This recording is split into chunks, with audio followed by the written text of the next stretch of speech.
OK，唔該晒。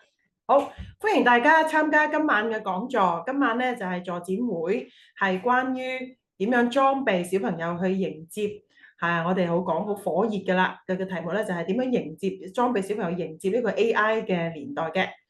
咁咧就歡迎大家，亦都欣賞大家準時出席啦。我咧就係今晚嘅負責講嘅同事，我係廖姑娘。我係助展會嘅言語治療師顧問，咁我分享咗個畫面俾大家睇先。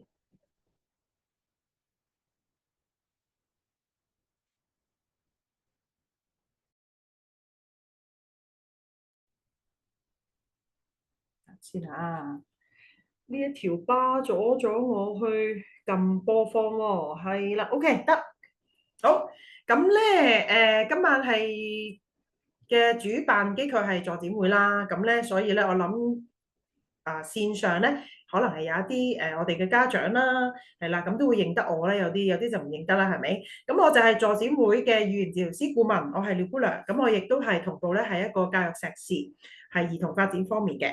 好，今晚咧就想透過好深入淺出嘅一個嘅即係講解啦，就分享下我哋經驗嘅啫。咁其實咧 AI 咧，我自己都唔係頂尖好叻嘅，即係只不過係我自己都係一個媽媽啦。咁我就會即係追上時代嘅步伐啦。咁都會去睇下一啲嘅上下啲堂啊，睇下啲書啊，咁咪學下少少嘅一啲嘅程式啊。咁希望咧即係帶領我自己一對即係4年班升5年班嘅小朋友，去點樣迎接呢個 AI 年代啦。係啦，咁今日咧主要咧就唔係同大家分享有啲咩最頂尖嘅科技。最頂尖嘅 AI 嘅軟件唔係嘅，而係講咧其實究竟好多原來我發現咧，去上堂嘅時候咧，知道咧好多家長咧原來都唔係好真實知道 AI 其實係咩嚟嘅。咁然後現實生活裏邊咧，我哋可以點樣喺唔好講話好即係大人啊，要去開發一啲新軟件嘅層面啦嚇。喺小朋友嗰個嘅或者青少年嘅嗰個嘅階段咧，其實咧我哋可以 AI 咧幫我哋可以做到邊一個嘅水平啊？已經係啦。咁然後從而咧就同大家講下咧究竟其實有啲乜嘢嘅小朋友喺完整嘅一個嘅發展嘅過程裏邊咧，有啲咩基礎能力咧可以裝備到佢哋咧，可以輕鬆或者係唔好話輕鬆啦，可以係夠佢哋足夠使用去迎接呢個 AI 年代嘅轉變咧咁所以咧就係啦，就會從呢個方面去講嘅。咁所以咧嗱，首先啦就如果大家係認識嘅咧，就容許我花幾分鐘啦，係啦，喺度首先 define 清楚，究竟大家喺呢度講嘅 AI 係咩咧？係咪淨係手機咧？係咪淨係電腦咧？係咪？咁其實AI 啦，人工智能啦，咁話明係人工智能啊嘛，係人創造出嚟嘅，但係想模擬我哋人類嘅智慧咧、本領咧，去完成我哋想指派嘅特別嘅任務，係一個系統嚟嘅。咁但係簡單嚟講咧，佢係通過現階段啦嚇，係通過大規模嘅數據分析嚟進行一啲辨識，然後進行呢一系列嘅關聯性嘅一啲嘅指示啦，係去進行一啲嘅預測、分類或者係生成一啲新嘅內容嘅技術，去讓到一啲嘅演算機啦或者機械人咧係可以具備到咧人類思考、學習同埋解決困難嘅能力嚟嘅，係啦。咁而喺 AI 嘅層面裏邊咧，其實咧已經係大潮流咧，已經分開講咧，其實係有弱 AI、強 AI 同埋超人工智能啦。咁而現實生活裏邊咧，我哋用嘅好多而家用緊嘅一啲嘅小軟件啊，或者幫我哋工作啊、生活快啲嗰啲咧，其實仍然都係大部分停留喺弱 AI 呢個嘅層面嘅。弱 AI 咧唔係指個 AI 技術弱，而係只係講咧佢能夠操控到嘅範圍係比較窄一啲、有限一啲，係啦。就例如譬如一啲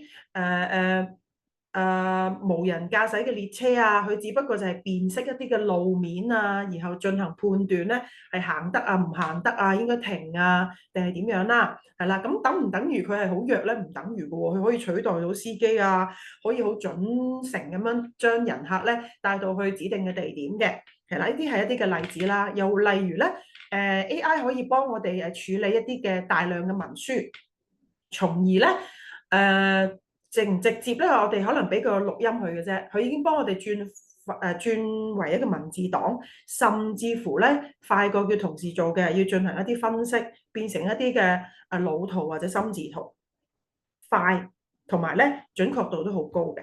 咁但係咧就係好窄嘅一啲嘅層面嘅啫。咁呢啲咧就係講緊落或者我哋去用Siri 去搜尋一啲資料啊，係啦，或者去即係我哋去買嘢咧，咁人哋會根據我哋嘅喜好咧推薦一連串後邊後續嘅，即係可能係一啲商家咧係一啲開發嘅軟件咧嚟俾到我哋，即係可能做咗一啲間接嘅推銷嘅 marketing 咁樣啦。咁但係佢範圍都係好窄嘅啫。咁強 AI 咧，其實相信咧喺5至10年咧，不久嘅將來咧都會做到㗎啦。咁咧佢係同樣咧就係可以幫我哋咧按我哋嘅指示，然後喺佢個 database 喺佢個 database 入邊做好多好多嘅嘅分析，幫我哋推薦，然後咧仲可以咧幫我哋 take 埋 action 嘅。咁所以而家咧係仲未做到嘅。舉個例子。譬如我講出我嘅喜好，係啦，或者我嘅價錢嘅預算，係啦，或者講出我有啲乜嘢係需要或者唔需要，去講出我想或者我有個目標，我係想減肥，咁然後咧會按晒我輸入嘅資料咧，佢就會幫我出咗好多嘅建議啊，食啲乜嘢啊，然後去邊間餐廳又會抵啊，因為要需要合埋預算啊嘛。咁但係佢建議完之後咧，佢可能建議10個8個嘅option 俾你嘅選擇俾你，但係最後咧佢係唔會幫你落單嘅，係啦，而家嘅階段係唔會落單嘅。但係如果強 AI 嘅年代嘅時候咧，佢可能直接幫我揀埋最後個 decision 咧，幫你落埋單 order 埋都得㗎啦，係啦，因為好多餐廳而家都可以做喺線上 order 啊嘛。咁呢個咧就係強嘅 AI，咁咧好犀利喎，可以幫我哋聽咗我哋指示咧，篩選晒啲資料，然後幫我哋咧做埋初步嘅 take action 㗎啦，係啦。咁咧就聽落去好似好複雜啦，但其實全部都係牽涉一啲 program 啊，或者處理一啲數據嘅分析啊咁樣啦。咁其實預計咧5至10年咧，其實都可以做到呢個地步㗎啦。咁而另外一個超 AI 咧，超人工咧，即係話比人類係更加叻㗎啦。咁其實聽落去都幾驚嘅。咁希望短時間都未去到先啦。我諗我都唔係好適應到，就係可能佢預判咗人嘅喜好啦，係啦，預判咗你嘅不嬲嘅行為嘅性格啊，或者你行為嘅一啲嘅個案記錄啦。你未做任何嘢咧，佢都預計咗你會犯罪㗎啦，然後就拉咗你啦咁樣。可能呢啲係一啲係時空嘅電影裏邊，係你有啲超時空電影裏邊一啲嘅橋段啦。但係如果AI 咧發展到比人類更叻咧，可能呢啲嘅情景咧喺將來都會出現都唔定嘅。咁但係我哋都唔好講到咁遠先，唔好講到幾廿年啊、100年之後啦。咁亦都唔好講幾廿年之後嘅強 AI 先啦。而家講就算係弱 AI 比較窄嘅範圍裏邊咧，我哋係我哋嘅小朋友啦，我哋呢一代自己本人啦，同埋我哋小朋友一定會面對到噶啦。咁所以我哋要認識下咧，究竟其實佢係乜嘢啦，同埋我哋可以點樣利用佢嚟幫助我哋嘅生活更加便利啦，同埋要點樣裝備自己啦。咁所以咧，而家就講下啦。喺現階段裏邊咧，AI 咧已經喺我哋日常生活裏邊咧係應用到去咩層面啦？其實呢啲圈圈咧，你見咧大圈圈咧係籠統咧寫咗咧即係以我嘅認知啦，或者睇咗啲嘅書啊，或者睇咗即係參加咗一啲課堂啊，或者日常生活裏邊啦，就會知道咧，其實呢啲圈圈咧，我係講咗佢主要嘅功能嘅啫，我冇講到佢係啲咩嘅。軟件啊，咁一陣間大家討論嘅時候咧，就會講及到噶啦。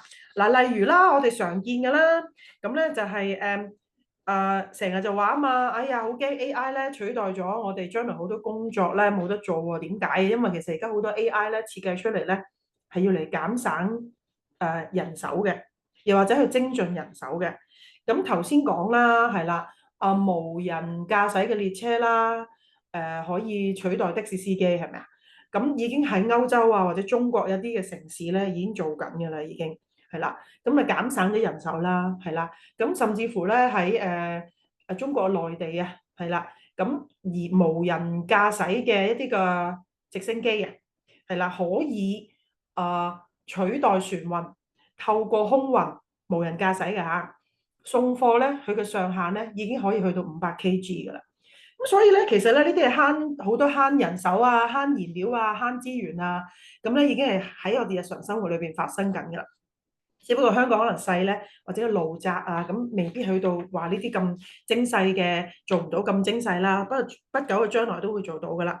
咁例如醫生啊，都會用到一啲嘅軟件啊，幫手做一啲微創啊，係啦，點樣幫佢睇得清楚啲啊？嗱，放大就唔係嘅。咁然後咧，佢會建議你喺邊度落刀啊？點樣做咧係最慳嗰個嘅時間或者個風險最低咧？呢啲係牽涉到幫個醫生做一啲建議嘅咪做一啲決策嘅建議咧，其實已經係 AI 嚟㗎啦。係啦，咁呢個就係精進佢個手術嘅精準度，或者慳時間啦，係啦，或者係幫佢人手上點樣慳啊，已經做到㗎啦。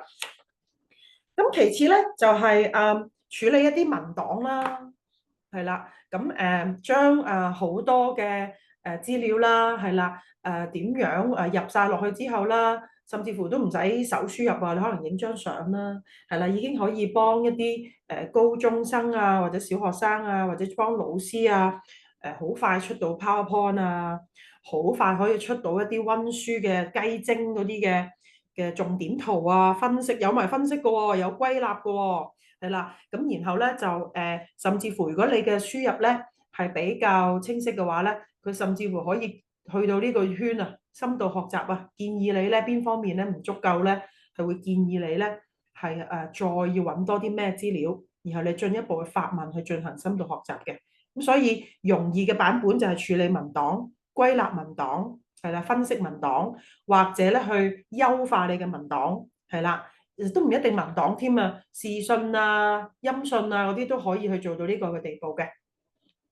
咁而另外咧，設計創作係啦，可以好多樣嘢可以設計你嘅個人頭像啊，係可以創作一首歌啊，設計 PowerPoint 啊，設計一間屋啊，哇好多都可以咧，已經有嘅軟件咧，AI 嘅軟件咧，根據你嘅喜好，根據你嘅要求咧，可以出到初步嘅俾你㗎啦。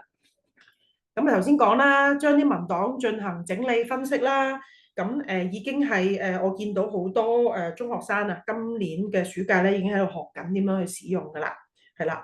咁而另外生成物件啦，係啦就可以生成人像啊，即係我講座咧，第時見唔到廖姑娘真人噶啦，可能咧就係一個更加年輕啲、靚女啲嘅一個公仔，咁啊代替我咧唔使出鏡噶啦，咁啊都可以噶喎嚇。串連喺度講嘢都可以嘅喎，咁又可以由圖畫變成文字嘅表述啦，或者由文字變成圖畫嘅表述啦，都已經有㗎啦。咁咧，另外咧就係有一啲嘅測量複檢咧都可以用 AI 嘅，即係如果講緊大部分咧，因為我哋唔係講大人嘅世界啦，而家講緊小朋友、青少年啦，原來佢哋已經可以去到用 AI 咧去幫自己 check 下自己做嗰份卷啊，或者做嗰條數學題啊，啱唔啱啊？係啦，然後再按佢嗰個水平，會建議你再做多10條嘅咩題啊，或者做啲咩嘅範圍啊，咁都已經有㗎啦。咁而語言處理啊，語言翻譯啊，哇！真係越出神入化。以前都仲要話拎部翻譯機，咁啊碌過嗰啲餐牌啊，或者碌過一啲即係你影咗張相啊，咁啊幫你翻譯啦。而家唔使啦，你拎住一部手機啊，你個方向咧就講廣東話，你背脊嗰邊咧 flip 得嗰啲嚇，佢已經出。你去韓國就幫你即時同步翻譯成日文。韓文，對唔住啊。咁如果你係韓國嗰個韓國人答你咧，佢喺呢邊咧，佢就會即刻咧，你又喺自己睇呢邊咧，接受嗰人咧，又會即刻變翻為粵語，變翻成中文，係同步發生㗎啦，已經係啦，同步可以將啲嘢去翻譯啊、處理啊咁樣啦。咁而互動溝通咧，就係好似頭先講咧，譬如 Siri 幫你搜查一啲嘅資料係一個互動啦。咁甚至乎咧，原來而家咧有啲互動溝通咧係咩咧？就有啲好似心理輔導啊，已經有一啲嘅軟件啊，而一啲病人使用完咧覺得哇，同真人嘅咩姑娘啊、咩醫生傾啊，仲開心啊，暢所欲言啊，不受時間嘅限制啊，原來係可以揾人傾心事。佢亦都會有啲根據 program 咗嘅一啲嘅程式咧，係有啲嘅開導啊，有啲嘅反應俾翻嚟喎。仲要隨住咧嘅科技嘅發展咧，以前我哋 Siri 都係得機械聲啊，係咪啊？隨住 OpenAI 嘅新嘅進展啦，佢哋用咗 GPT-4o，如果冇記錯，係啦，嗰把同你傾偈嘅聲咧係好真實㗎啦，已經唔係機械人聲嚟㗎啦，入邊可以選項㗎啦，已經。咁所以咧，你話咧 AI 咧啊，仲有呢啲細波波咧，係我不能盡錄嘅啫。同埋我而家係講緊小學生啊、中學生啊會遇到嘅一啲嘅層面咁樣啦。咁啊，你甚至乎去到一啲公司啊，係進行一啲嘅培訓啊，咁嗰啲嘅層面咧更加多嘅廣泛應用啦。我就唔喺度再班門弄斧啦。咁啊，講緊學生或者即係家長幫助學生嘅時候遇到，已經有頭先講嘅一大籃子嘅嘢已經用緊啦。咁可能你哋咧仲認識多比我更加多嘅，咁但係咧以頭先咁多個功能去分類嚟講咧，咁我自己個人咧就將佢咧分類咗係三個嘅層面啦。咁如果有啲小朋友其實已經用緊嘅啦，亦都有家長咧喺嗰個報名嘅時候咧問咗我啦。咁有啲小朋友咧，佢已經係喺度暢換緊咧，玩 AI 嘅，係咩咧？可以係自己剪片啦，然後擺上去 Facebook 啊，擺上小紅書啊，等人哋 like 佢啦。又或者咧，將啲人啊就變咗聲啦，係啦，或者將啲人嘅樣啊 cross over 啦，係啦，又或者咧自己創作喜愛歌曲啦，等等等等咧，呢啲佢哋係玩 AI 嘅啫。其實咧玩 AI 咧嘅人數咧，我估咧係大過多過後面享受便利啊，或者學習成長呢兩個圈嘅。如果以青少年同小朋友嚟講，咁第二個層面咧就係佢哋享受便利啦，係啦，即係話哇，我以前啊温完書啊要整個總結啊，要整個雞精啊，哇，我要成課書我整成個禮拜嘅喎。而家咧我影幾張相，撳個掣，佢已經幫我整咗出嚟啦。咁但係當然啦，AI 又唔係啱晒嘅，整咗出嚟之後咧，自己再睇、再磨合、再修改。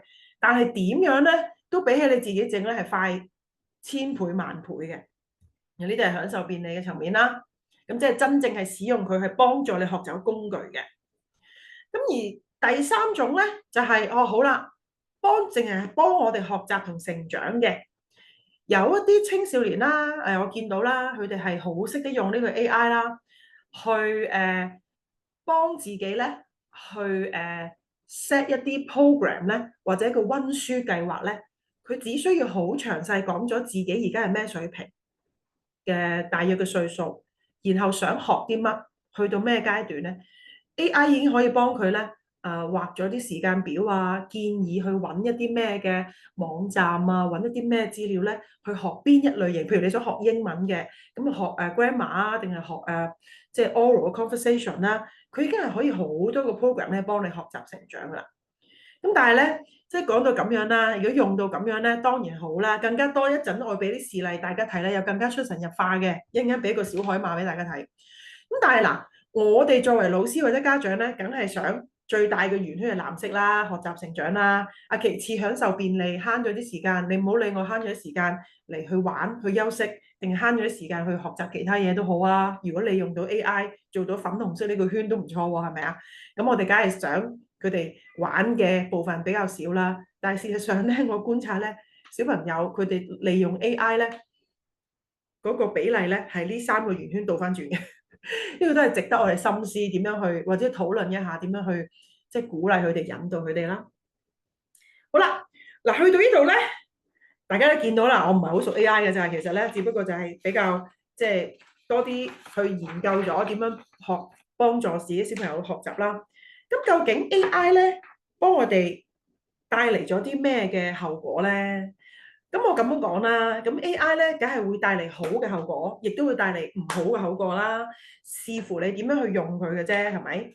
咁好嘅後果頭先講咗啦，可以幫我哋慳翻啲時間喎，可以咧可能幫我哋慳翻時間，或者慳翻啲工序，然後可以幫我哋，又可以幫我哋歸納到一啲嘅資料喎，係咪？咁又可以幫我哋慳到人手喎，又或者幫我哋慳到能源㗎。可能個小朋友咧唔記得閂冷氣，好彩咧佢嗰個有個人工智能嘅手機嘅程式，咁然後咧佢咧就會見到咧，可能佢 set 咗個 program 咧，就係如果咧出咗門口之後咧，屋企裏邊咧係冇邊啲，即係等於冇人用電腦啊，冇人用咩咧，就等於咧冇人用嗰個屋企噶啦，代表冇人噶啦。咁咧佢可能就 set 咗個 AI 咧，就叫佢去閂冷氣啦，係啦。咁呢啲咧都係 AI 嘅使用咧，都係幫我哋慳到資源、慳到人手啦，又唔使俾阿媽鬧啦。如果小朋友唔記得閂一啲嘅冷氣或者閂燈咁樣，咁呢啲咪佢使用得好，識得利用，享受到啲便利啦，係咪？咁又可以幫佢分析佢學習嘅文件啦。但係咧，佢有唔好嘅地方咧，就係、佢始終都係小朋友啊嘛。講緊今日嘅嗰班 population，或者佢係青少年啊嘛。哇！佢嗰啲影像咁真喎，把聲音咁真喎，可能佢啲資料係假嘅喎，佢會呃咗我哋嘅喎。咁我哋又信佢喎，咁我哋咪可以引嚟一啲唔好後果咯。咁我今日先至同阿陳姑娘，即係我哋嘅大顧問喺度分享。哇！啲片段真到咧〜早幾日啫嘛，琴日啫嘛，定前啊，阿全紅嬋都可以俾人哋攞咗佢嘅影像，阿孫穎莎、黃彩欣都俾人攞咗個影像，話幫全紅嬋賣蛋喎，就真係有4萬幾5萬人咧，就真係去 follow 佢，佢真係買一啲土雞蛋咁樣，係咪？咁真係好真㗎喎，嗰啲嘢係咪啊？咁又或者好啦，唔好話俾人哋呃咗你嗰個片段啦，真係有啲大人喎喺美國喎，又係早一個禮拜啫嘛。佢已經係有科學嘅研究嘅背景啊！佢竟然咧就係睇咗呢個 ChatGPT，佢咧就唔知高血壓定乜嘢減鹽咧，個 ChatGPT 咧就建議佢咧就全部唔食鹽，咁啊代用一個叫臭化鈉咧嚟代替鹽。咁嗰個人點啊？食咗3個月之後咧就開始神志不清啦、紊亂啦。咁即時話到俾我聽，種種話到俾我聽咧，網絡啲嘢咧、AI 啲嘢咧都唔一定係啱晒㗎。係咪？嗱，譬如你好似我咁，我好熟，我屋企啲人係睇乒乓波嘅，係咪？又或者啲人係中意睇體壇嘅，你會知道咧，其實佢哋圈子係分開嘅。全紅嬋係跳水噶嘛，黃彩欣同埋 Sasa 係打乒乓波噶嘛，係咪？佢哋唔會無端端兩個界別會咁熟 cross 到 over，而又冇新聞報導過喎，而佢又會幫佢成賣雞蛋喎，係咪？佢哋運動員，你又知道運動員收廣告費嘅喎，係咪啊？冇可能發生噶嘛，係咪？咁我哋有呢啲嘅知識，或者我哋有呢啲嘅批判嘅思考，就會覺得，誒唔會真㗎啦，係咪？有啲小朋友或者甚至乎喺網絡買得俾得錢嗰啲都大人嚟嘅喎，有4萬幾5萬人都信咗，係咪？咁即使話，如果我哋唔係話人哋唔去諗咯，或者佢覺得啊雞蛋好平啦，我唔去諗啦，買咗就買咗咯咁樣。咁你唔去分辨嗰啲資訊係真假嘅時候咧？哦，原來會唔食鹽，食咗第二樣嘢，我會令到自己好似精神病咁，精神錯亂嘅喎，係咪？咁所以其實如果過分利用 AI 咧，我哋會俾人誤導咗都唔知啦，或者佢揾一啲嘢係錯嘅咧，係咪？咁所以我哋都會過分依賴咧，都係會有帶嚟咗唔好效果咯。所以 AI 使用得好係可以帶到便利，可以幫到青少年小朋友學習和成長。但係佢如果使用得唔好，係啦。咁可以有頭先講，有俾人哋誤導啦，或者甚至乎有啲人咧唔知道咧，做咗啲刑事啊、欺凌啊，咁樣係犯法嘅喎，係咪啊？唔好以為網絡世界係冇事喎。我咧啲法律咧就唔係好熟啦。我為咗呢一個講座咧，特登去睇下香港嘅法律咧。啊，原來網絡世界做嘅嘢咧，好清晰話俾大家聽啦。你網絡詐騙同真實詐騙，你罪行係等同一樣嘅喎。係咪啊？咁所以咧，如果小朋友唔知道嘅時候，且以為唔使負責啦，我都冇見樣，都唔知係我啦，欺凌咗人啦，詐騙咗人啦，我原來你犯緊法㗎啦，咁樣。咁所以咧，佢網絡或者嗰個資訊咧用得太容易嘅時候咧，冇規管啊，或者冇思考嘅時候咧，可以係一個計時炸彈咯，係啦。咁嗱，我就同大家講啦，俾大家睇呢幅圖啦。過分依賴咗 AI 咧，唔係廖姑娘講，唔係陳姑娘講，我哋成日咧嚟上堂嘅小朋友，我哋都同佢家長講，唔好過分依賴一啲嘅電子啊或者 AI 嘅工具啊。點解啊？你唔好信我啊，你信麻省理工大學啊，好唔好？麻省理工大學啊，喺今年嘅6月最新都出咗2份，前年咧其實不斷咁出咧，都係咧有一組人咧研究緊咧。使用 AI 咧過度依賴嘅時候咧，對人嘅神經系統或者對人嘅認知係有咩影響？咁喺2025年6月，即係其實係而家7月係咪啊？而家係8月，2個月之前已經出咗2份係講你過分使用 AI 去作文，淨係講作文啫。好似呢幅圖咁講啦，過分使用 AI 去作文咧，你睇下幅圖啦，我揾啲圖咧形象化俾大家睇嘅啫。個腦咧係唔發展嘅，萎縮緊嘅啦已經。但係原來你用一啲嘅 AI 嘅工具協助你作文，即係你可能個 idea 個創作係你嘅，咁可能你作咗第一轉，然後交俾 AI，有冇可以幫我加啲引經據典啊？可唔可以幫我加啲比例對比啊、排比啊咁樣咧？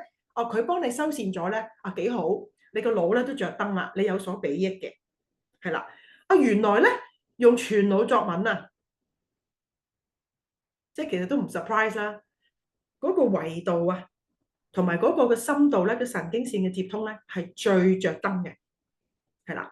咁其實咧，大家都知道㗎啦。不過咧，梗係要有啲權威性嘅人話俾我哋聽咧，做晒研究㗎啦，揾晒人去做研究啦。所以好言之鑿鑿話俾大家聽咧，過度依賴咧，個腦就會唔開發，唔開發咧都叫做好啲停留啫嘛。佢而家唔係講停留啊，佢係會令到我哋咧，認知失憶啊，叫做個英文叫 cognitive decline 啊。其實佢個 decline，我覺得失憶咧嘅譯音咧已經錯㗎啦。喺網上嘅譯音咪叫 decline，其實係下滑啦。你嘅認知啦同埋記憶咧都係會下滑嘅個表現。原因咧就係個腦咧處於一個安靜和被動嘅狀態咯。咁而無論我哋係吸收事物嘅時候，定係我哋輸出嘅時候咧，都需要我哋多維度嘅刺激同埋互動咧，我哋個成個腦先可以融會貫通，會用到出嚟咯。但係如果我哋對 AI 認識或者唔知道佢可以幫到我哋咁多，咁冇辦法㗎，原來冇人教過佢去點樣用喎，或者佢冇學過，老師又冇教過，佢又冇去有興趣研究去問過，咁佢淨係識得攞嚟幫佢作文咯，咁佢咪會墮入咗呢一個嘅陷阱咯。真係幾好用㗎，因為我先生係教中學中文啦，我哋都試過咧攞啱啱過去嗰屆嘅文憑試啦嘅一啲題目咧，就咁擺上 DeepSeek，就咁寫個題目落去，佢已經短時間即刻同你 jam 咗幾篇，我哋覺得係唔係五星星都五星嘅文章俾你㗎啦。不過你啱唔啱用咧？係咪你即係你係咪淨係短線係為咗個考試咧？但係變咗，譬如我哋作為老師或者作為治療師，我會覺得咁我雖然見到呢篇好啦，但係咧我就會再修繕多少少。我會想咧呢一度嘅引經據典就由譬如莊子變咗孔子啊，或者咧我唔想表達咗呢個傷感嘅情緒，我想表達懷念啫咁樣。咁你喺中間你就會有修繕，就有你自己個人化咧。變咗哪管嗰份嘢係 AI 俾咗個初稿你，但係加咗你個人化咧，嗰篇嘢咧都有你個人特色，同埋你都有嘢會學到咁樣咯。咁所以咧，其實真係幾好用㗎。你如果我仲係讀書年紀咧，我都可能會抵受唔住引誘咧，都好想去每次做功課我都會 jam 一篇出嚟，係咪幾方便啊？為咗做功課啫嘛。但係如果做功課你交到，考試你交唔到喎。即係唔好講咁長遠學習先啦，考試你交唔出課嘅喎。咁其實喺香港呢度讀書點會不是求分數啊？係咪？你唔夠分數，學校都唔俾你升班啦，大學都唔收你啦，係咪？咁所以咧喺呢度咧，即係都係值得我哋深思，同埋要睇下點樣引導翻小朋友或者青少年咧。係啦，你係交功課嘅層面，定係你係學習嘅層面？我哋目光擺遠啲嘅層面啦。咁所以呢度咧已經係有好明顯嘅一啲嘅科學研究話俾我哋聽咧，千祈唔好過分依賴 AI 啊！我哋嘅腦係會受損㗎。好啦，咁啊講到咁要好好利用啊嘛，係咪？佢真係好嘢嚟嘅喎，可以幫我哋帶到便利，會引到我哋學習嘅喎。咁點樣裝備小朋友啊？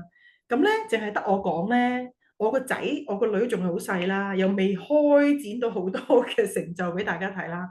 咁所以咧，我咁啱咧，網上揾到一個叫台北有一個叫小海馬嘅男孩子，同我小朋友差唔多歲數嘅，我就俾大家睇下佢嘅案例啦。咁啊，大家一齊咧深思反思一下，係啦，其實咧呢個小朋友佢有啲咩條件令到佢可以做到善用 AI 咧？係啦，已經俾咗端倪大家㗎啦。佢係一個善用 AI 嘅例子嘅。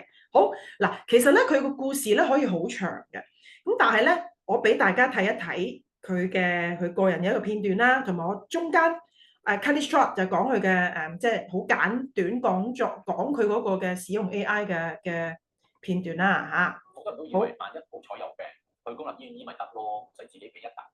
聽唔聽到聲音啊？細聲。好，咁我繼續啦。其實根據政府，我買了100塊的東西，然後如果是支出的話就寫支出，如果是收入的話就變率。呢一個片段咧，而家大家望緊呢個男孩子叫小海馬啦，佢係台北人嚟嘅啦，新北人嚟嘅，佢而家10歲，佢拍呢個片段嘅時候9歲，佢喺熒光幕嗰度咧，去顯示緊咧係佢開發出嚟嘅 Apple Watch 嘅一個 app， 係啦，係用嚟咧幫手記帳嘅。然後類別可能會是吃東西啊，或者是購物啊。填寫日期，輸入金額，再選擇類別。這款智慧型手錶的記賬 App 簡單又明了，但你可能不敢相信，程式開發者就是他，今年才9歲的海馬弟弟。大多好用的可能都在手機裡面，對，我現在都手機，因為我其實是蠻常會打錯的，它有一些是沒辦法編輯跟刪除，也想要開始學習一些程式了，所以我就打算來開發一個記賬的 app， 這個全都我自己畫的，然後以後就不用再想說我畫要怎麼做。秀出手稿規劃圖，每個頁面都是親自設計過，從自學練習到正式編寫，海馬花了半年的時間。過程中，他也利用 ChatGPT 輔助出錯。2月的時候是開始學習一些 Python，5月才正式開始製作，非常開心，因為我做了那麼久，終於可以把它放到市面上，而且要當一個電腦工程師，蠻想要去 Apple 公司工作的。許下目標，未來想當軟體工程師。最喜歡哆啦 A 夢的海馬，從衣服到書桌上都有哆啦 A 夢。如今寫程式就是他的百寶袋，可以變出多種花樣。而當初是因為疫情在家裡，身為軟體工程師的爸爸，透過遊戲帶着姐弟倆進入程式天地。因為疫情的時候嘛，那時候大家在家裡，然後他們閒在家裡也不知道做什麼，想說我就開個電腦課，然後我又每個週末就播個1-2個小時的時間，然後跟他們講一些電腦常識啊，然後真的開始寫程式的話，就變成說他們自己想要的時候再自己去自學。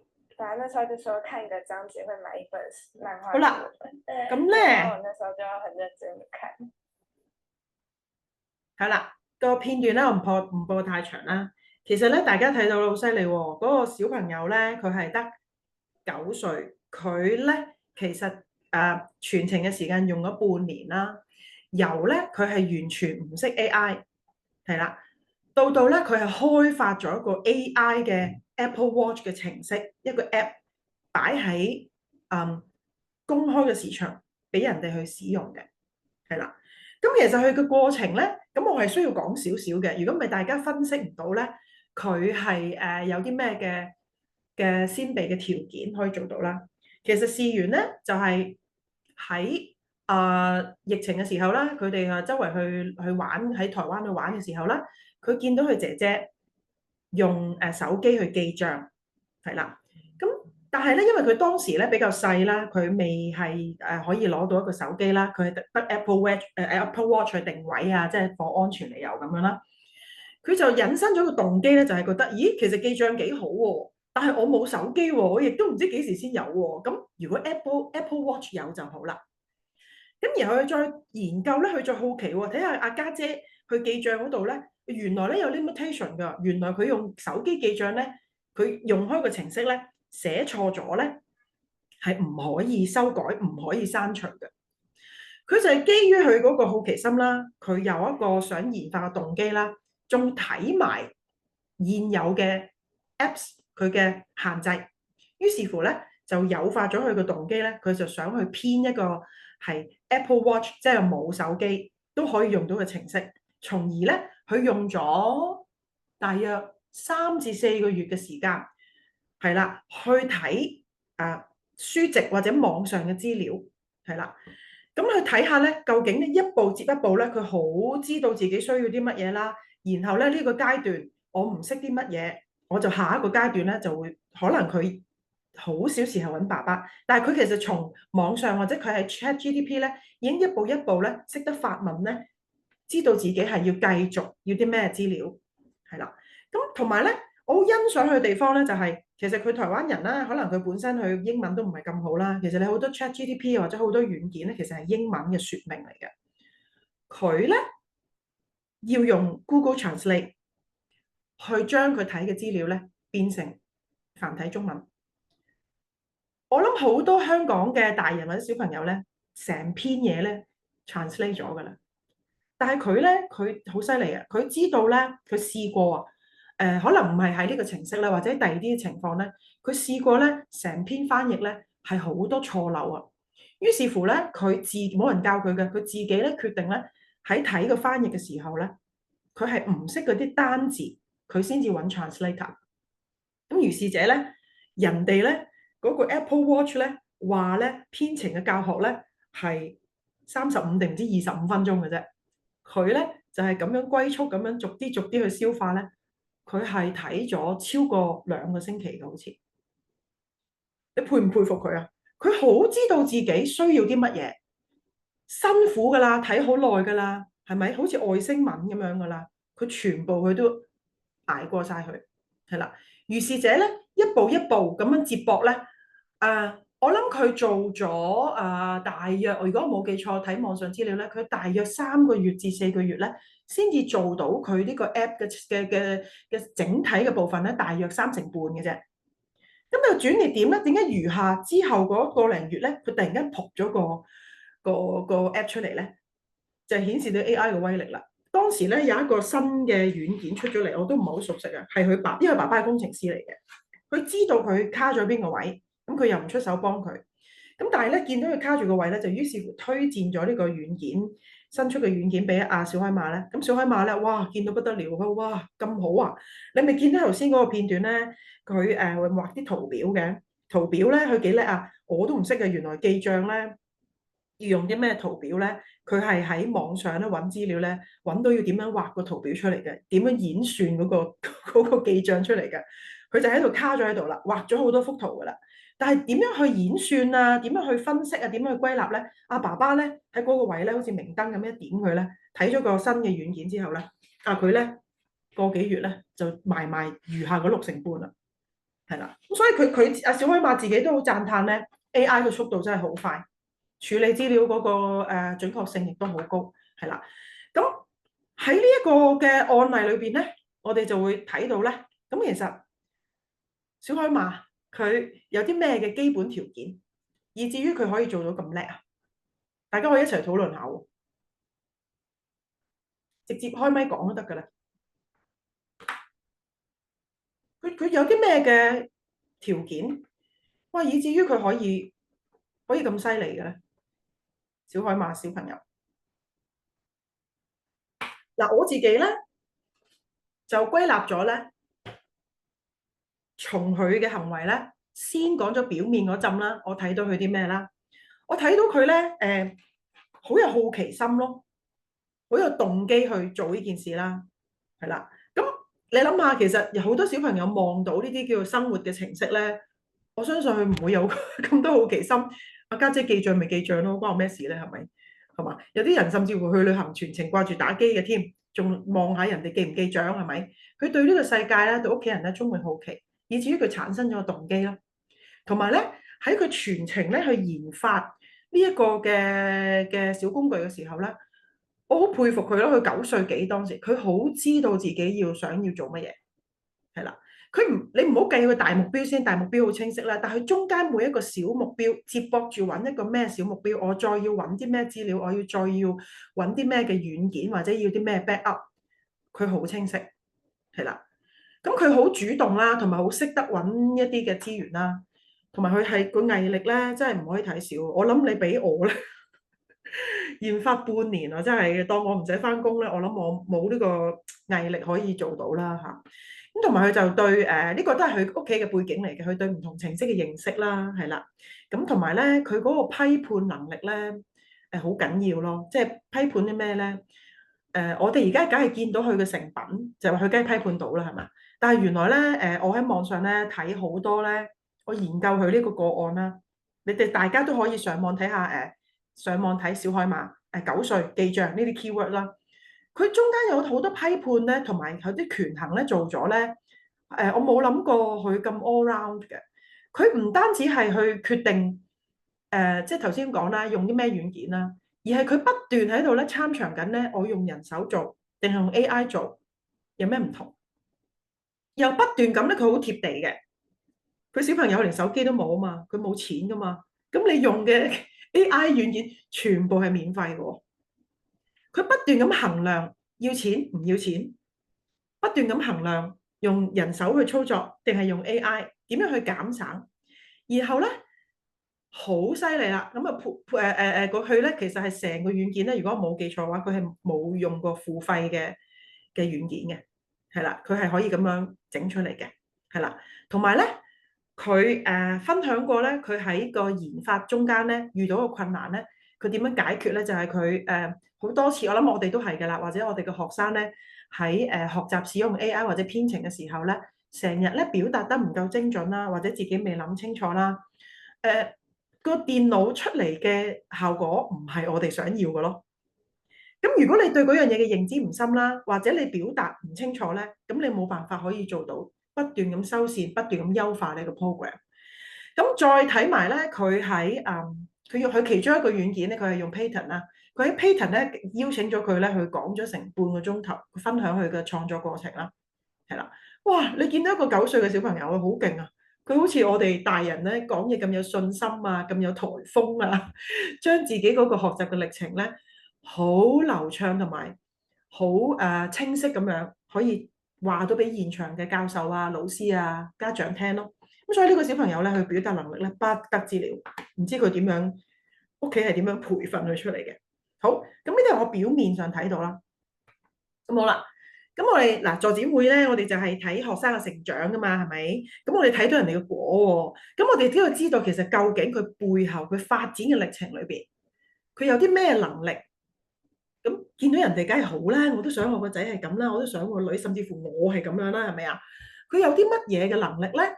喺發展嘅過程裏邊咧，佢係發展得好完善，以至於咧，你話佢使唔使力咧？佢係要力去發展佢軟件嘅。但係頭先講嗰啲基礎能力咧，佢好似一埋位做咧就有晒咁樣嘅喎，係咪啊？但係原來我哋話俾大家聽咧，我哋分析埋佢背後基礎能力咧，一個健康發展嘅成長嘅小朋友咧，呢啲能力其實係應該有嘅喎。咁究竟嗰啲能力係咩咧？嗱，第一咧，我同阿陳姑娘都傾過佢個案啦，佢咧個自我意識咧，佢嘅 self 咧係極之清楚嘅，所以咧佢知道咧自己要做乜。自己識得啲乜，自己下一步可以做乜，幾時要向外尋求啲乜嘢，佢嘅自我意識好清楚。其次咧，佢係滿有求知欲嘅，即係佢係能量滿滿咁樣嘅，即係唔係撇晒喺度啊！你踢佢就先喐一喐啊咁樣啦。即是話咧，佢同呢個世界都仲有好有 connection 啦，好有興趣，甚至乎你見佢嘅行動能力咧展現出嚟咧，佢係唔係得個想八卦啦？佢真係會做出嚟啦。係啦，咁同埋咧，第二樣咧，我係言語治療顧問啊嘛，我亦都好佩服佢咧，佢個語言思考能力咧係極之高嘅，係啦。有啲人同人溝通嘅語言能力好好，但係佢冇化做一個工具，作為一個思考嘅工具，係啦。呢個小朋友佢無論係演説、溝通層面嘅語言能力，定係佢去到思考能力咧，佢處處都表現出咧佢嗰個語言思考能力極高。以至於咧，佢可以有好強嘅整合同埋批判資料嘅能力，係啦。咁同埋就係頭先講啦，佢好 connect 啦，係啦。咁所以佢就係有好強嘅行動力咯。咁而呢啲種種嘅基礎能力咧，其實一般小朋友嗰個嘅成長歷程咧，我哋足夠嘅刺激啦，係啦，足夠嘅安全俾佢探索，同埋俾佢有機會去嘗試啦，係啦。咁其實係透過細個搞震啊、玩啊，其實已經可以發展出嚟嘅咯喎。係啦，只不過頭先個小朋友咧，咁啊真係加埋佢爸爸嗰個嘅專業嗰個 backup 啦，或者從小對個興趣嘅培養啦，佢啊真係咧開發咧就真係行得好好尖端㗎啦，係啦。不過咧，你見到佢篩選資料啊，或者點樣揾一啲工具幫自己咧，咁佢係一個好 efficient 嘅 AI 嘅使用者咯。咁當然我哋都好想我哋嘅小朋友咧係可以做到呢一個境地咯，係啦。咁所以咧，點樣可以培養佢哋頭先嗰啲自我意識啊、求知欲啊？嗱，自我意識咧，我哋特別咧，因為我見咧個問題裏邊咧好多係有 SEN 嘅家長提問啦。咁其實一講到自我意識咧，咁如果係自閉症譜系啊嗰啲同學咧，個自我意識咧就真係會偏向弱啲㗎啦，係要透過一啲訓練啦，係啦，咁去幫佢開發翻啦，係啦。咁但係譬如你話求知欲啊、行動力啊。呢啲其實通通透過細個嘅時候，你會唔會即係唔俾小朋友試呢樣搞嗰樣咧？咁如果你冇唔俾佢嘅時候咧，其實佢哋天生我覺得小朋友係有求知欲嘅，係啦。咁然後佢哋透過去摸索啊、去探索啊，我哋幫佢去引導佢去觀察啊，幫佢歸納嘅時候咧，咁佢嘅求知欲得到即係滿足啦，係啦。咁形成一個可能揾答案啊，或者觀察因果啊。咁其實慢慢就會建構咗之後講嗰啲嘅即係嘅概念啦，或者思維嘅能力啦，咁樣啦，行動力都係嘅。咁而語言咧嘅思考能力咧，其實咧，如果我言語治療師嘅角度嚟講咧，咁小朋友其實0至6歲咧都未係好進入去到語言思考，但係佢哋已經係應該喺6歲進入小學之前咧，已經發展晒所有喺溝通層面上嘅語言嘅能力，無論係嗰啲配詞啊，定係與人溝通嗰啲直接或者間接嘅要求啊，佢應該係好流暢噶啦。以至於咧，去到進入6歲7歲學語文啦，學點樣去處理一資料嘅時候咧，先至透過啲嘅系統嘅教佢分析資料啊，係啦，咁教佢點樣去有唔同嘅角度去諗啊，咁樣先至可以出現咗嗰啲嘅批判同埋即係整合嘅能力咯。咁但係可惜咧，喺香港咧讀書咧就要可能家長要做多少少嘢啦，係啦，因為香港。無論公開試啦，或者你見學校咧啲答案咧，多數 model answer 得一套嘅啫，佢都唔係好鼓勵你去變咗好多創意嘅答案啊，有批判性啊。如果我咁咧就有呢個答案啦，就接受啦。如果咁咧就有咁嘅答案啦。佢哋都唔係好似唔係好鼓勵我哋用咁多如果喎，咁多條件喎，進行思考喎，咁多批判喎。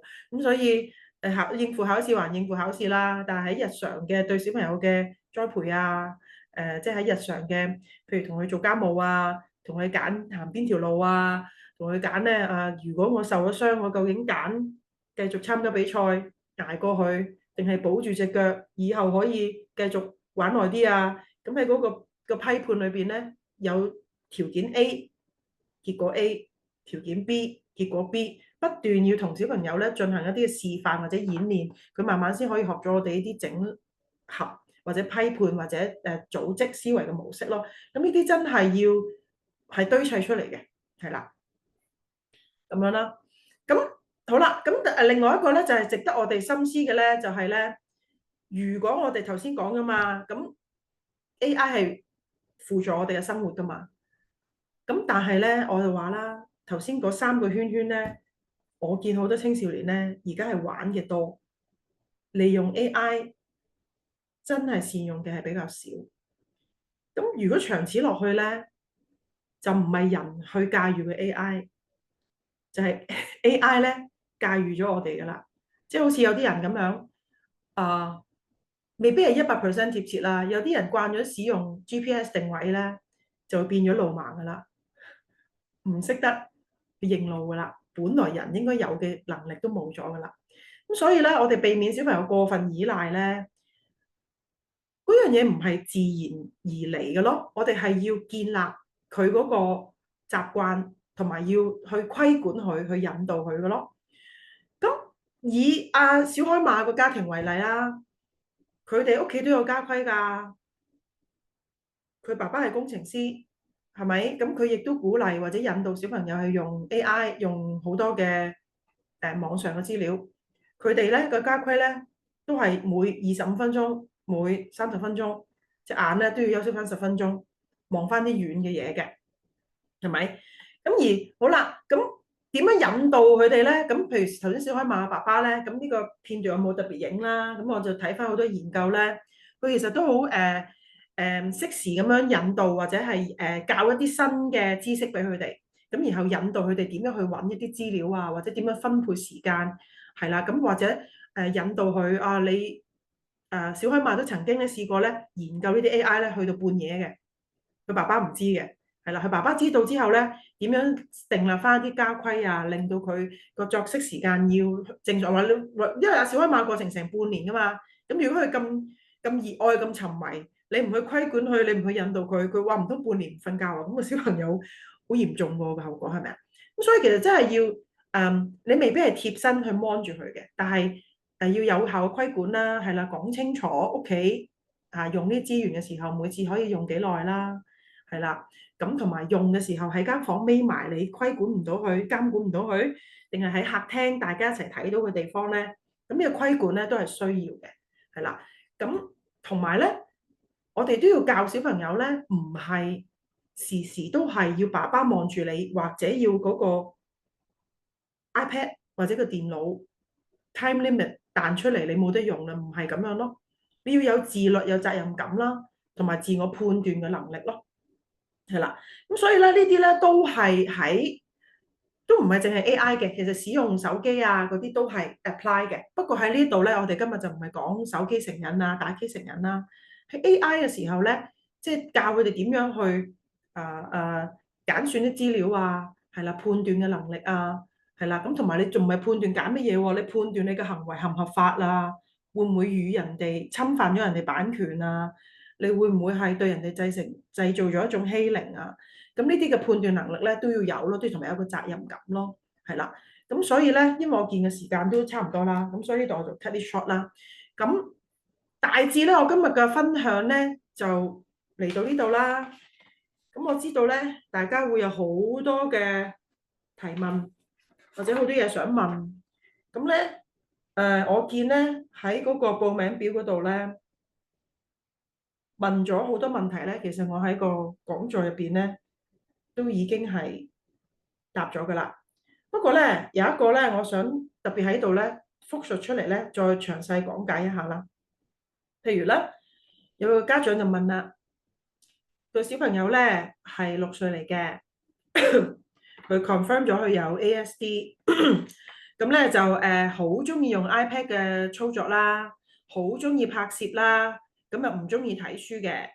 咁家長就問啦，咁我應唔應該投其所好？咁就用iPad，就唔好講話沉迷睇 YouTube 啦，嗰啲唔係 AI 嚟㗎嚇。咁但係你拍攝啊，或者係揾資料嗰啲咧，都有牽涉 AI 嘅。咁係咪應該投其所好咧？定係要硬撐咁樣咧？要發展去第二啲我哋叫基礎能力嘅興趣咧？咁如何咧有效咁樣擴展佢喺 AI 方面嘅認知咧？咁樣係啦。咁咧嗱，首先咧，我自己都係一個媽咪啦。咁我哋梗係唔中意啲小朋友成日對住啲 iPad 啊，對住啲機㗎啦。開頭都唔係分佢 A 唔 AI 㗎啦，係咪？咁但係今日嘅題目咧話我哋要利用 AI 嘅資料去幫我哋啊嘛。咁你諗下啦，如果個小朋友冇人引導、冇人教導之下，佢淨係睇，即係佢嘅接觸嘅層面，最容易接觸係咩啊？打機或者係 YouTube 嘅啫。佢唔會好似我咁特登去揾小海馬嗰條片嚟睇下人哋做咗啲乜㗎嘛，係咪？咁佢一定係要我哋引入俾佢，佢先知道啊，原來個 iPad 咧可以用呢啲工具去畫畫嘅喎。原來可以用 iPad 咧將我哋講嘅嘢咧變成文字、變成作文嘅喎。你都要去引入俾佢先得㗎，係咪啊？咁所以咧，我哋係要作為一個即係拋磚引玉嘅角色嘅。就算你對我嚟講咧，如果個小朋友真係肯對住個 iPad 閱讀，佢唔中意睇實體書，我覺得都冇問題嘅。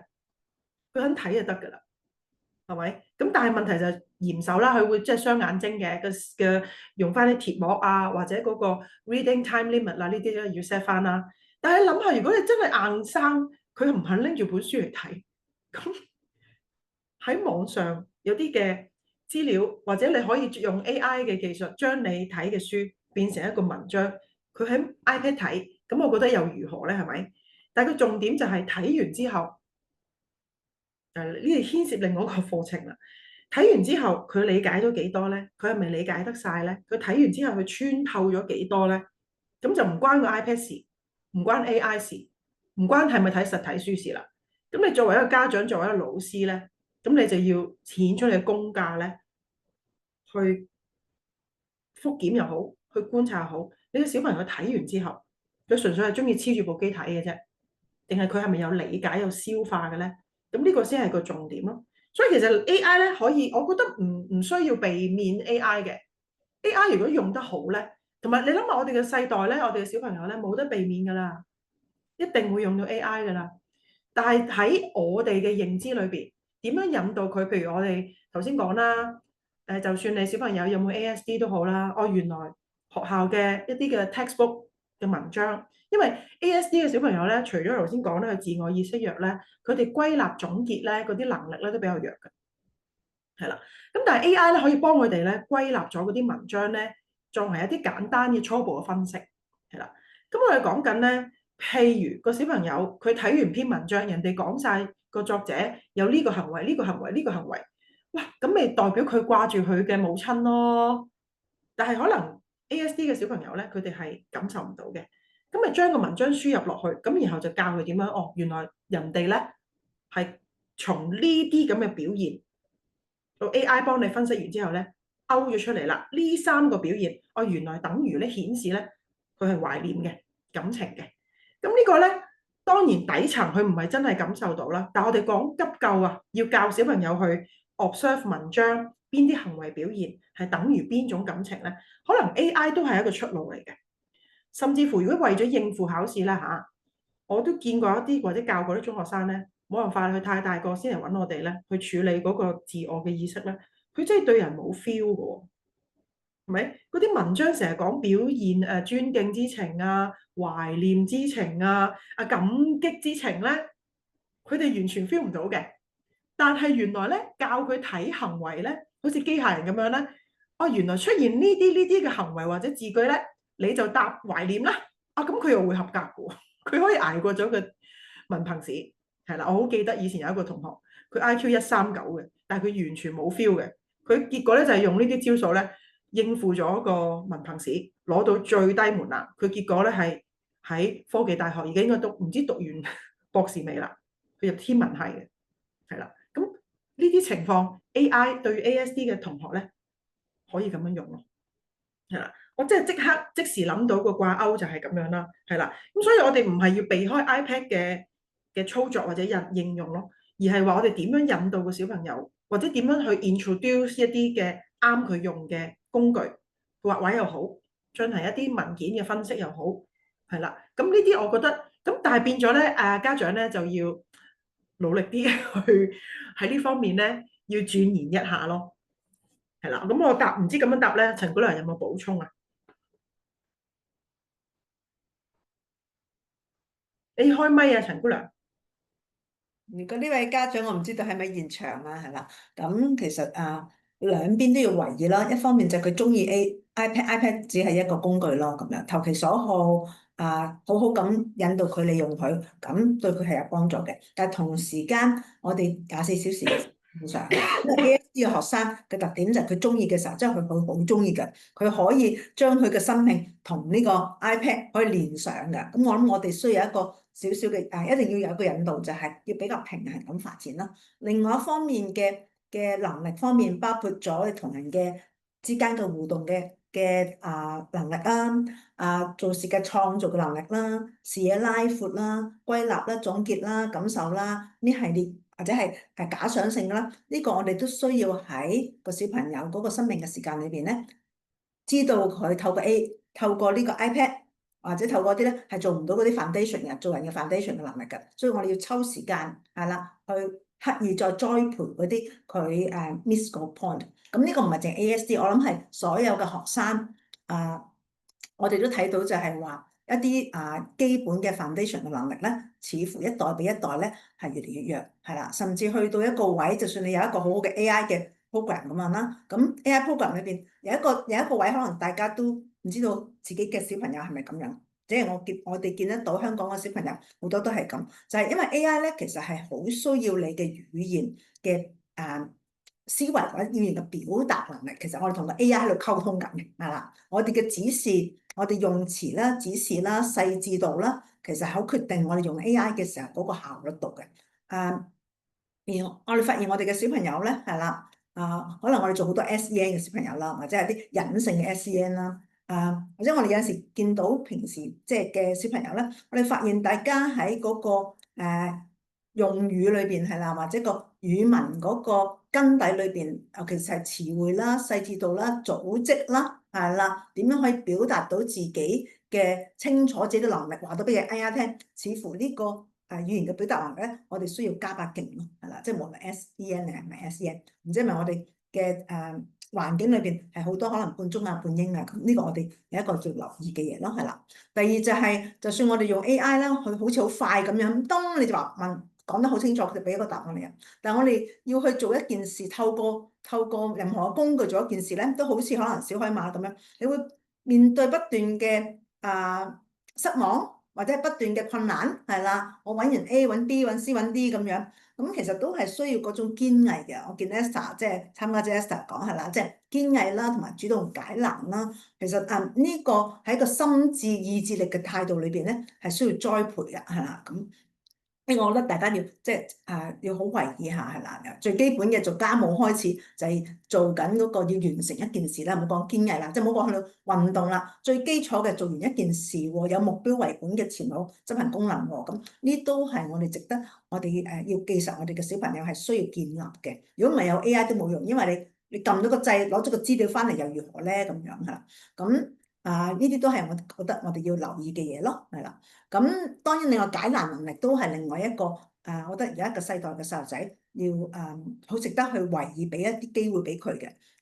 尤其是喺屋企裏邊日常生活裏邊嘅解難係啦，最簡單就係幫手做家務，我覺得即係唔一定係話你參加課外活動嘅班或者係乜嘢啫。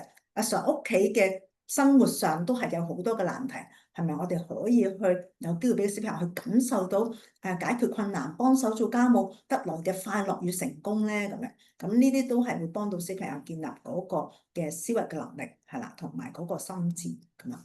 咁暫時我諗都係咁多咯。嗱，咁唔同 SEN 嘅小朋友，即係唔同類別嘅小朋友，佢哋喺嗰個基本功裏邊可能仲點講運用 AI 有啲唔同嘅係啦。譬如可能 ASD 嘅學生，佢覺得好中意、好開心，佢可能入去嘅時候個 AI 世界裏邊有好多 information，佢特別有興趣，譬如火車咁，可能佢揾咗好多好多好多。但係我哋要反思基本嘅反思能力，譬如話啲嘢自己係啱用定係唔啱用啊，嗰個思考嘅能力，可能特別上我哋都需要去栽培一下啦，係啦。咁或者係我哋有陣時做嘢嘅時候，自我意識裏邊唔係講緊淨係自我中意。我中意唔中意，其實嗰啲係比較慾望上嘅嘢。但係我哋高階嘅會識分析自己嘅能力喺邊度，自己嘅弱處喺邊度，或者我哋做事嘅時候，我哋要自我反思嘅能力。咁呢啲都係我哋需要去建立我哋嘅小朋友嘅。而唔同嘅小朋友可能ADHD 嘅小朋友或者 ASD 嘅小朋友其實佢哋喺個反思能力裏邊，可能都係會需要多啲嘅引導咁啊。咁就大家可以去睇下自己嘅小朋友裏邊喺嗰啲基礎能力裏邊有邊啲嘢係。可能係有啲要追翻上去喎，或者要留意啊。我留意其實好奇心好重要喎，或者係要去批判性思考好重要喎，或者係講嘢嘅時候唔係淨係表達㗎，係要諗嘢㗎，係啦。即係你睇完一篇文章嘅時候，或者聽人講嘅時候，你會去思考㗎喎。咁嗰啲都係值得去家長去留意翻自己嘅小朋友裏邊，佢係咪已經成熟嘅，同埋係同佢嘅歲數係吻合嘅，係啦。如果係有參差嘅，因為我哋見好多有語言思考困難嘅小朋友嘅，即係佢嘅 IQ 好高，但係可能佢唔係好識組織説話，係啦，或者佢嘅作故事解釋報告嗰啲都係有困難嘅。咁嗰啲都會影響咗佢哋大個嘅時候咧。我覺得佢運用 AI 咁樣，我暫時諗起就呢啲啦，係啊。咁或者我補充多少少啦，可能有啲家長想知，咁即是話嗱，我又唔係 SEN 喎，或者我係 SEN 都好啦。咁其實我真係有啲咩可以做咧喺屋企，即係我都係一個行動型嘅媽咪嚟嘅。咁即係有啲咩可以做咧？好簡單咧，其實咧，即係唔係話搭行貨咯。我覺得做家務或者煮一餐飯咧，係一個好好嘅訓練嚟嘅，因為咧你煮一餐飯，中間牽涉到個後果要唔要洗嘅廚房，要唔要用晒全屋嘅豉油，係咪？然後我煮出嚟嘅嘢夠唔夠4個人食，定係淨係我一個人中意食？然後一個人原或者我煮得太少或者太多，咁然後就係話哇，我會唔會煮完一餐飯之後6個鐘啦已經，大家已經其實餓到個肚扁咗啦。其實中間要你俾佢負責啦，又俾佢話事啦，係啦，中間要點樣去權衡取捨啦，係啦，點樣去顧及人嘅感受啦，點樣排先後次序啦，然後點樣 multitask 啦，點樣為咗避免一啲唔想嘅後果，所以提前部署啦。咁呢啲咪就係我哋成日講緊想小朋友學嘅行動計劃咯。咁所以你會見有啲人煮完一餐飯，譬如好似我媽媽咁，煮20人嘅飯，可以1個鐘煮好，仲要之後洗廚房咧好輕鬆搞掂。有啲人煮2個人嘅飯，搞3個鐘都未搞完，仲要洗廚房咧，之後叫工人洗到傻，係咪？咁所以咧煮飯咧或者做家務咧係一個好好嘅訓練一個人嘅思考、承擔後果，又勇於嘗試，為自己嘅 decision 去負責嘅一個好好嘅一個體驗嚟嘅。好啦，咁但係去翻 AI 咯 ，AI 咧如果唔識咧，即係洪水猛獸好驚噶嘛，係咪？又或者人做你又做噶嘛，係咪？咁所以咧，其實咧我聽咗好多講座，我個人覺得咧，其實 AI 個範圍可以好闊。我今日講嗰啲已經唔係喺工作嘅場所嗰啲，係喺學生可以涉獵到嗰啲嘅啫。其實就唔使怕佢 ，go ahead 喺日常裏邊要用就去用，要去試新嘢就去試新嘢。你隻腳踩咗入去，你上咗呢架列車咧，你會知道下一個站你想唔想跳翻落嚟，定係你想轉個第二種？你會轉線，你會知道你要親身感受過先至可以感受到邊啲我仲要再想盡心要睇，邊啲係我作為家長要睇，邊啲係我作為譬如好似我咁，我都係上咗好多堂，睇咗好多，然後喺嗰度篩選去 recommend 俾我自己嘅小朋友，係啦。咁所以喺當中咧，嗱我仲要咧係一個咧，我係電腦都幾白痴嘅人嚟嘅。我以前咧我做言語治療師，喺學校做言語治療師咧，我所有整嗰啲溝通嗰啲輔助工具咧，學校好好嘅，有工程師咧，我只不過係講我嘅要求，係啦，咁就個工程師咧幫我哋執，其實即等於而家個 AI 咧就代替咗個工程師，係啦，咁所以即係。我自己真係 AI 啊嗰啲技術嗰啲我好渣嘅，不過我覺得我唔可以，我自己唔可以怕咯，即係我自己要越係越係怕咧，我就越要睇下究竟點樣先係啦。咁同埋就係有啲咩真係可以幫到自己，可以便利好多啦。頭先我講嘅，大家都可以上網去睇下，其實有好多種免費工具咧，都可以做到啲頭先講嘅處理文書啊，做一啲心智嘅腦圖啊 jam 晒出嚟㗎啦，係啦。咁所以就係。係啦，我自己嘅建議就係踏一隻腳入去先，試咗先，係啦，咁樣咯。係咁，所以咧就唔知大家仲有冇其他嘅問題？因為其實我哋已經超咗時噶啦，大家可以即刻開咪，唔好打字啦，太慢啦，開咪講啦。有冇問題想問啊？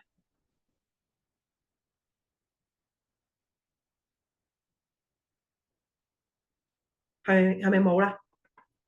好，咁如果冇嘅話咧，就想麻煩大家有樣嘢我差啲唔記得咗，咁咧就係請大家咧俾翻啲寶貴嘅意見我哋啦，咁就 scan 呢個 QR code，填翻一個 feedback form，咁俾翻啲寶貴意見我哋，希望我哋日後嘅講座咧可以更加貼合你嘅需要，同埋可以做得更加好。